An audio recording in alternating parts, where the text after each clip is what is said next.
말씀을 봅니다. 말씀은 사도행전 8장 5절 말씀입니다. 메시약 성경으로 200면에 있습니다. 사도행전 8장 5절 말씀입니다. 사도행전 8장 5절 제가 말씀을 읽어드리겠습니다. 빌립이 사마리아 성에 내려가 그리스도를 백성에게 전파하니. 아멘. 오늘 말씀의 제목은 하나님의 화수분입니다. 혹시 화수분이라는 단어 들어보신 적 있나요? 어디서 들어봤죠? 어디서요? 은행에서요? 저는요, 가장 먼저 들어본 것이 야구단에서, 저 야구를 좋아하니까, 우리 이제 이 어떠한 것을 화수분이라고 이야기하면, 뭐 야구, 이 프로야구 팀에 보면 잘하는 선수들이 나중에 FA가 돼가지고 다른 팀으로 가잖아요. 전력이 빠져나가는 겁니다. 그런데 거기에서 그 팀에서 육성된 선수들이 계속해서 자라나는 것, 빈자리를 채워가는 그런 모습이 많으면, 화수분 야구다. 그렇게 제가 이제 그 단어를 처음 들었습니다. 그리고 난 다음에, 그것이 화수분이구나라고 알았지, 왜 이런 말이 생겨났는지에 대해서는요, 이번에 설교를 준비하면서 처음으로 알아봤습니다. 원래 화수분은요, 이 재물이 계속 나오는 보물단지, 이런 의미를 가지고 있습니다. 화수분이 아니라 하수분이래, 하수. 하수분이 화수분으로 바뀌었다. 이렇게 이야기하고 있습니다. 우리 진나라 진시 황제 때 이 단어가 만들어졌는데, 이 진시 황제가 만리장성을 지었잖아요. 성을 축조하면서 이 많은 사람들이 동원되고 또 물이 많이 필요하니까 이 황하가 하수거든요. 이 황하의 물을 가져다가 큰 웅덩이에 그 물을 담아 넣어서 채워놨다고 합니다. 일을 하면서 물을 계속 써뜨는데 워낙 물을 많이 담아 놓으니까 물을 퍼도 어때요? 줄지 않는 것처럼 보이는 거죠. 그러니까 사람들이 그래, 아무리 쓰고 써도 없어지지 않는 것, 하수분이다. 여기에서 시작이 되어진 거죠. 마치 무엇과 같아요? 우리 사르밧 과부가 이 엘리야를 영접하였을 때 기근이 끝날 때까지 통에 가루가 닿지 않고 또 병의 기름이 닿지 않는 그 역사와도 비슷하다. 이렇게 볼 수가 있는 거죠. 그 다음에 그 하수분이 화수분이 되어서 무언가 써도 마르지 않는 신비한 단지, 이런 의미로 지금 사용되어지고 있는 겁니다. 우리 어떤 뭐 이 프로야구나 축구에서 계속 선수가 유출되어도요, 좋은 선수가 계속 나오면 화수분이다. 그런 팀이다라고 이야기하고 있는 거죠. 근데 오늘 말씀을 대해서 보면은요, 하나님께서 이런 화수분의 원조이시다. 이 사실을 우리가 알 수 있게 되어집니다. 지금 7장을 보고 이 8장의 말씀을 보는데 7장의 중심 인물은 누구죠? 스데반이죠. 그렇죠? 성령 충만한 하나님의 말씀 사역자였습니다. 그 얼굴이 천사의 얼굴과 같은, 어떻게 보면 너무나 뛰어난 그런 인물이 바로 스데반이죠. 그런데 그 스데반이 유대인들의 모함을 받고요, 순교하게 되었으며 죽었습니다. 그럴 때 교회가 얼마나 큰 충격과 타격을 받았겠습니까? 야, 저처럼 탁월한 사람을 하나님께서 왜 보호해 주시지 아니하는가? 저 스데반이 죽었으니까 그 자리를 누가 채울 것인가? 이제 교회는 힘을 잃을 거야.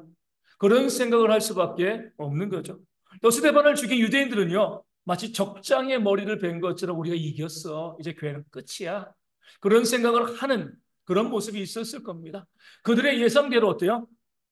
스데반이 죽고 난 다음에 사울이 중심이 돼서 교회를 참멸했습니다. 믿는 사람은 남자건 여자건 그 집에서 끌어내서 감옥에 쳐넣은 거죠.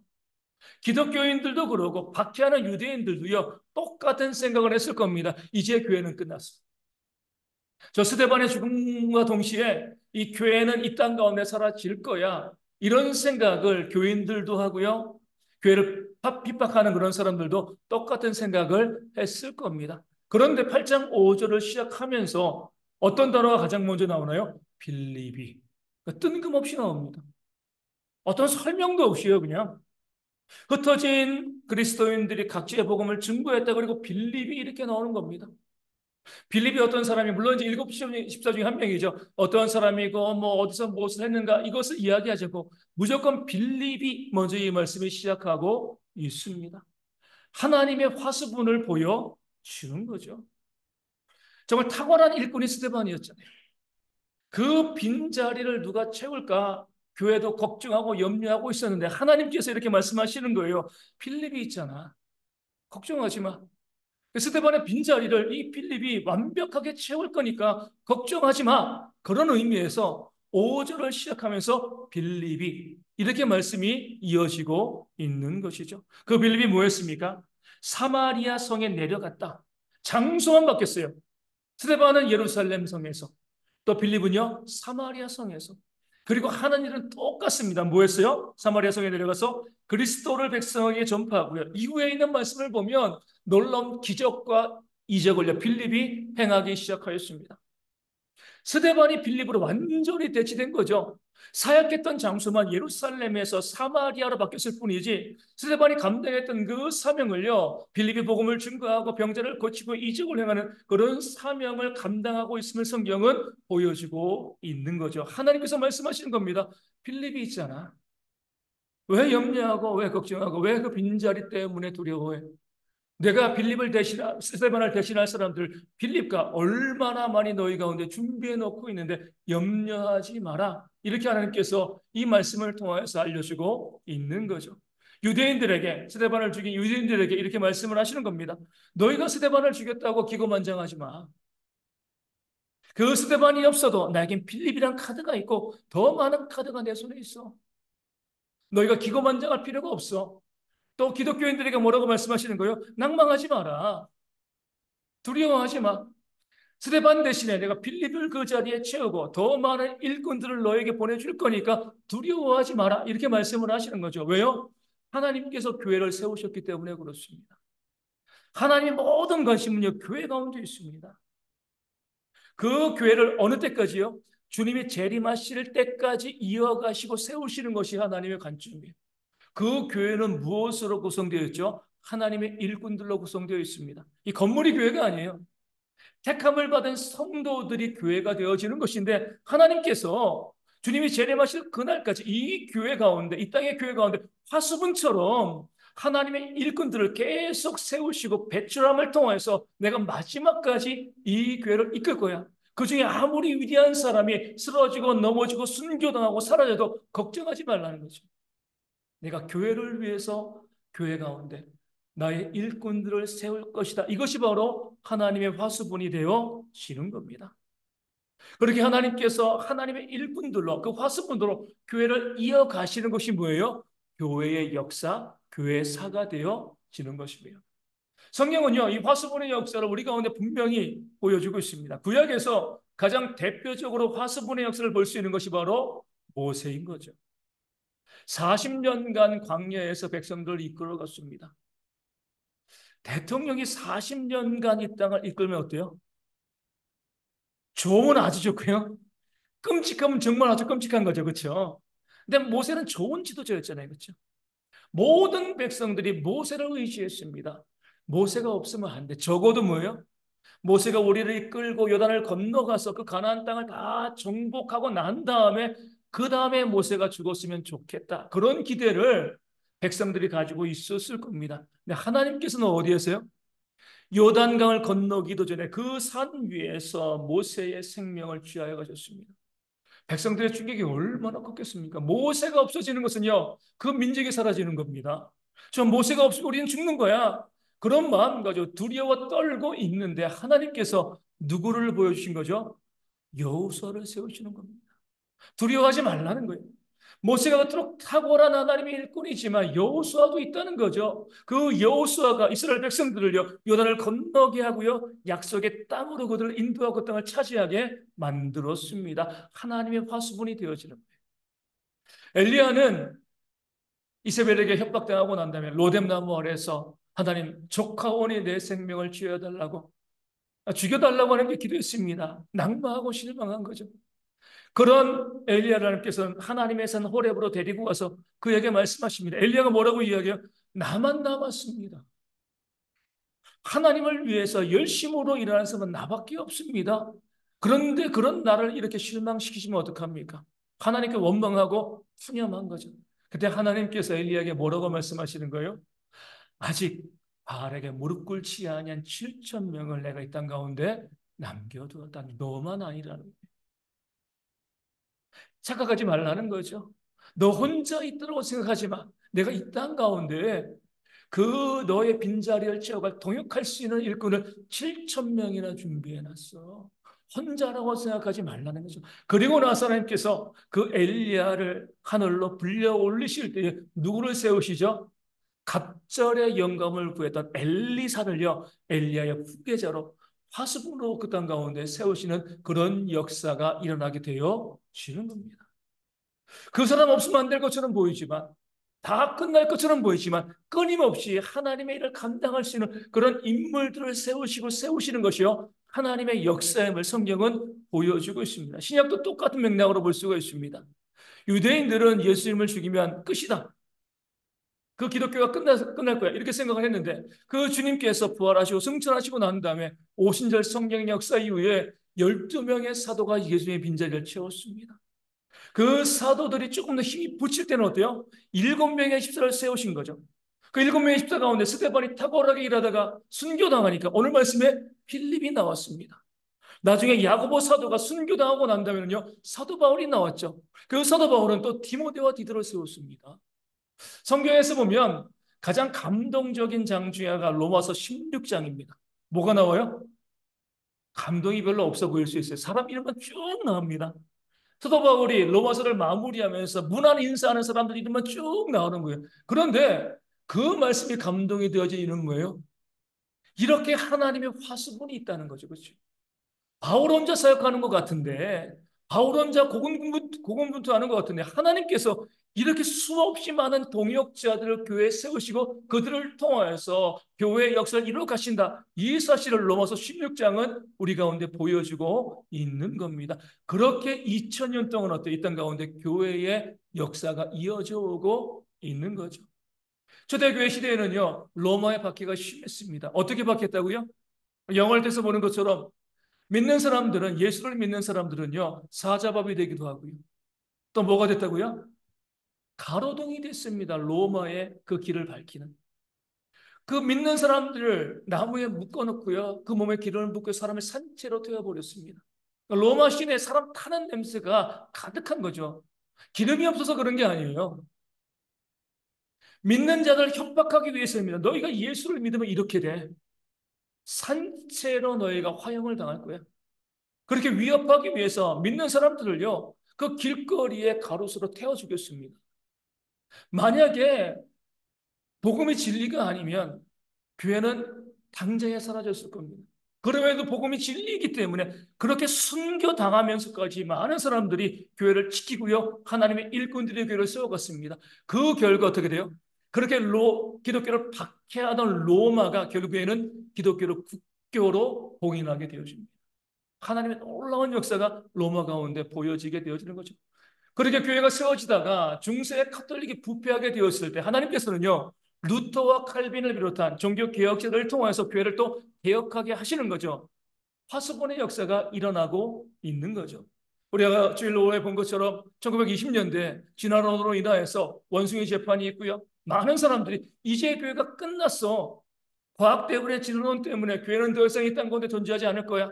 이렇게 이야기하고 전망했을 때 하나님께서는 교회 가운데 더 탁월한 일꾼들을 세우심을 통하여서 아직까지도 이 땅에 이 세상 가운데 교회가 얼마나 크게 힘있게 성장하고 부흥하고 있는가, 이 교회의 역사를 우리 가운데 보여주고 있습니다. 이것이 바로 하나님의 화수분이 되어지는 거예요. 여기서 우리가 한 가지 조심해야 될 것이 있습니다. 하나님께서는 어디서 그렇게 뛰어난 인물을 그렇게 잘 찾아내시는가? 이렇게 바라보시면 잘못 바라보는 거예요. 숨어있는 그런 일꾼들을 잘 찾아내셔가지고 하나님께서 그들을 교회의 일꾼으로 세우시는 그런 것이 아님을 성경은 보여주고 있습니다.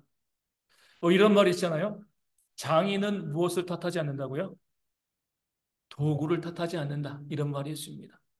유명한 조각가는요, 그냥 평범한 그런 도구를 가지고도요, 아주 위대한 작품을 만들어냅니다. 반면에 어설픈 조각가는요, 가장 좋은 도구를 가지고 작품을 망쳐버리죠. 제가 군대에 있을 때, 이, 나머지 이 반은 제가 사단장 당번병을 했습니다. 그 당시에 이제 뭐 지금도 그러겠지만 보통 영광급 뭐 소령, 중령, 대령 또 장군들 이런 사람들은 이 자녀들 교육 때문에 가족들은 도시에 살고요. 영광급 장교들은 다 이제 이 부대 내의 관사에 혼자 머무르고 있었습니다. 우리 사단장님도 마찬가지였어요. 혼자 있으니까 또 누가 들어가는 거죠? 요리병이 들어가요. 요리도 해주고 밥도 해주고 또 이제 청소도 해주고 또 운전병 들어가고요. 그러니까 요리병이 이름은 기억나지만 성은 정씨입니다. 우리 정병장. 우리 요즘 셰프의 정호영 씨 있잖아요. 비슷하게 생겼어요, 정말. 그런데 이제 어느 날 제가 이제 그 이 사단장이 어디 외출 나가가지고 점심을 먹으러 이 공관에 놀러 갔습니다. 정병장님이 딱 나오더니만 왔냐고. 그런데 이 음식 재료가 없는데 이렇게 말씀을 하는 거예요. 냉장고에 재료는 있지만 그건 다 사단장용이잖아요, 그렇죠? 사병들이 먹으면 안 되는 거예요. 우리가 먹을 게 없어. 이렇게 이야기하더니만 잠깐 기다리래요. 바구니를 하나 들고, 그때도 한 이맘때쯤 된 것 같아요. 바구니 하나 들고 산으로 가더라고요. 옆에 조그만 동산에 있었는데. 가더니만 뭐, 난생 처음 보는 풀들을 막 뜯어오는 거예요. 그래서 이거 가지고 뭘 하려고.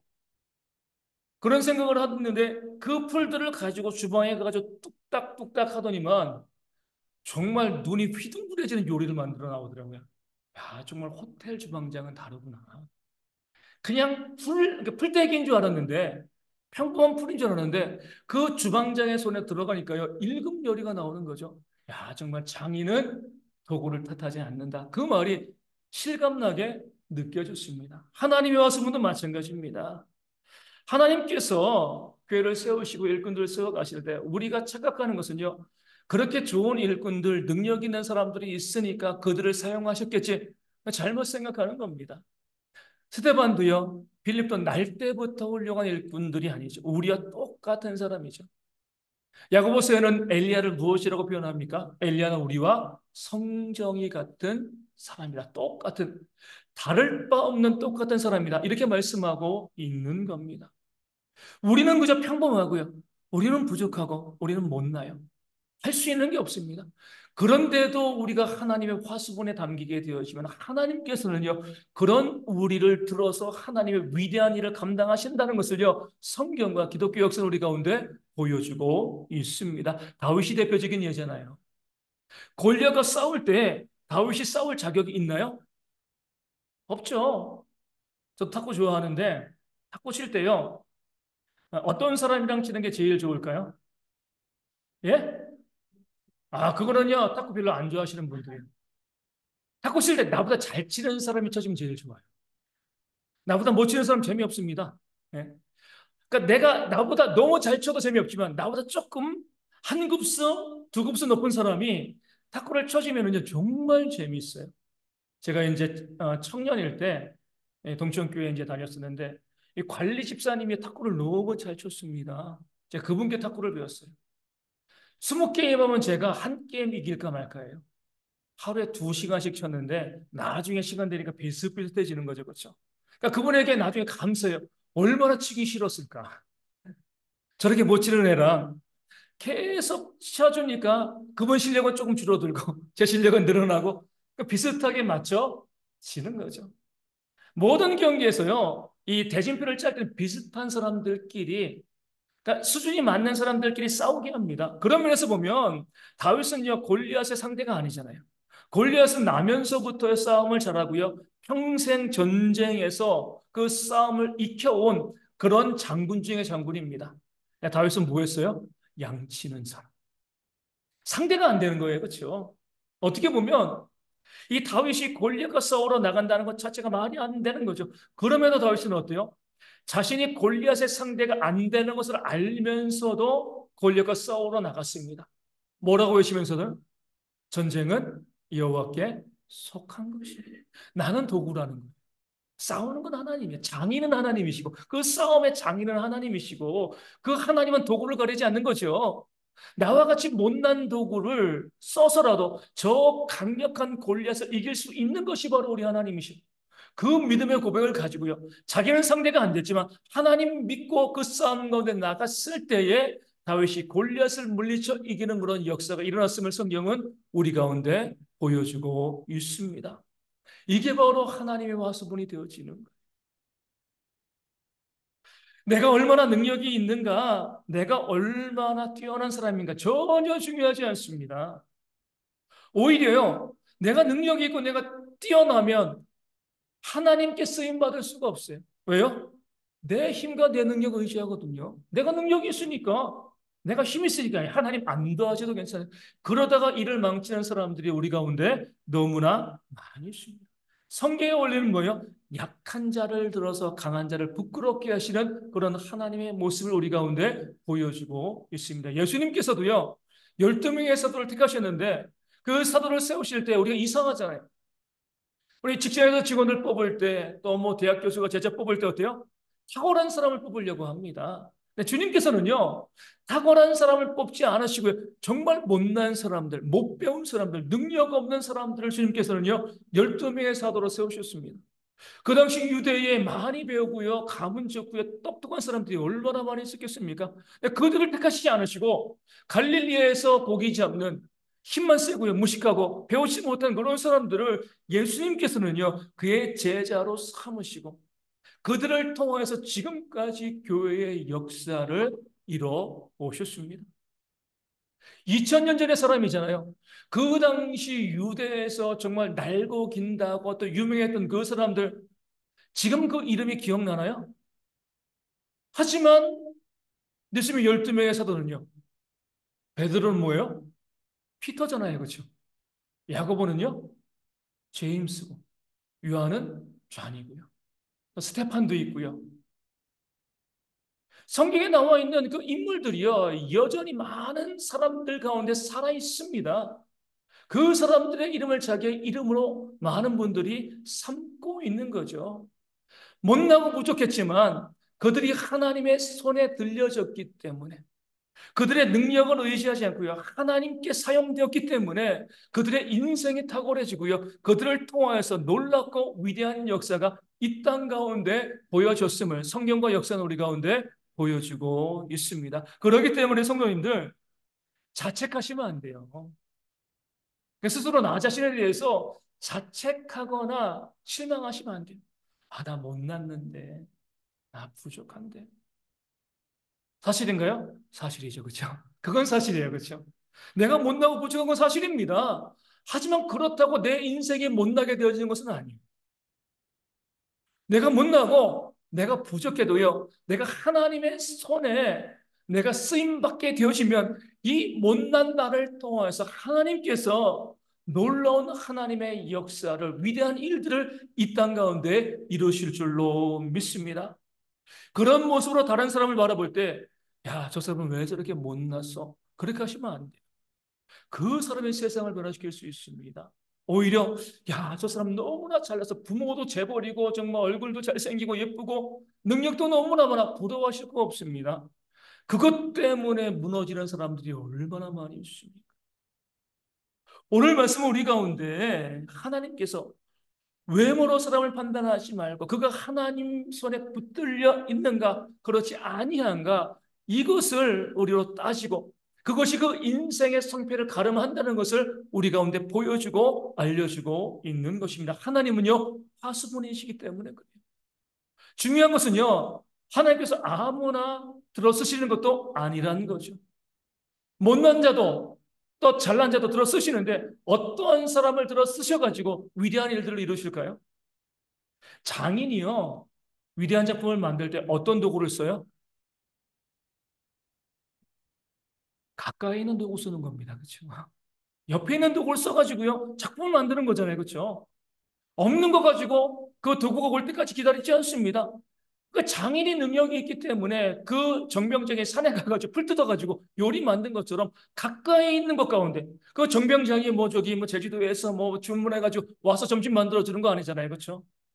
가까이 있는 것 중에서 그 재료를 가지고서 맛있는 요리를 만드는 것처럼 장인은요, 가까이 자기 곁에 있는 도구를 사용해서 작품을 만들어 나가는 겁니다. 하나님도 마찬가지예요.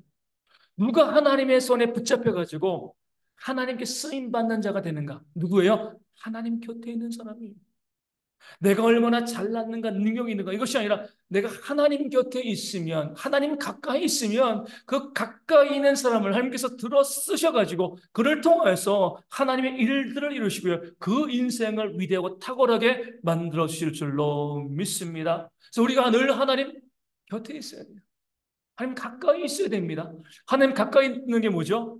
말씀과 기도와 예배로 늘 주님과 동행하는 그런 삶을 살아가게 되어지면, 나는 부족하고 연약하지만 언젠가 하나님께서 그 손에 나를 붙잡으셔가지고 하나님의 위대한 일들을 이루시고요, 우리의 한 번뿐인 인생을 정말 가치 있고 또 아름답게 만들어 주실 줄로 믿습니다. 이 빌립을 기억하시면서, 우리 하나님의 화습을 기억하시면서, 나도 늘 하나님과 같이 함으로 하나님께 쓰임받는 도구로 내 인생을 정말 아름답고 위대하게 만들어 가겠습니다. 그런 다짐과 기도하시는 대형의 모든 성도 되어주시기를 주님의 이름으로 축원을 드립니다.